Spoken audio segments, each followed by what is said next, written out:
এয়া মই দুটা বিলাহী পুৰি লৈছোঁ আৰু এয়া কেৰাহীত ধুনীয়াকৈ তেল দিছোঁ, জলকীয়া পাঁচফোৰণ অকণমান দি ধুনীয়াকৈ বিলাহী সৰু সৰুকৈ কাটি লৈ বহাই দিছোঁ আৰু জোখমতে নিমখ আৰু হালধি দিছোঁ। এইখিনি মই ধুনীয়াকৈ মিডিয়াম জুইত ভাজি ল'ম আৰু ইয়াতে মই অকণমান গুড় যোগ কৰিম, বেছিও নহয়। যিসকলে বেছি মিঠা খায় তেওঁলোকে বেছি দিব পাৰে, মই বাৰু কমকৈ যোগ কৰিছোঁ যিহেতু দুটা বিলাহী। আৰু এইখিনি মই ধুনীয়াকৈ এনেকৈ কম জুইতে ভাজি ল'ম গলি যোৱালৈকে। আৰু এইখিনি হৈয়ে গ'ল, প্ৰায় বেছি টাইম নালাগে বাৰু। আৰু দেখিবলৈ ইমান ধুনীয়া হৈছে কি ক'ম আৰু খাবলৈতো বহুত বেছি টেষ্টি হৈছে। যিসকলে এনেকৈ খোৱা নাই এবাৰ ট্ৰাই কৰি চাব, নিশ্চয় ভাল পাব। আৰু এয়া মোৰ খাবলৈকে ৰেডি হৈ গ'ল।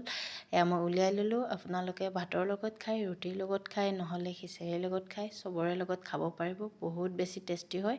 আৰু ভিডিঅ'টি চাই কেনেকুৱা পালে জনাব আৰু লাইক, কমেণ্ট এণ্ড ছাবস্ক্ৰাইব কৰি দিব। Bye bye.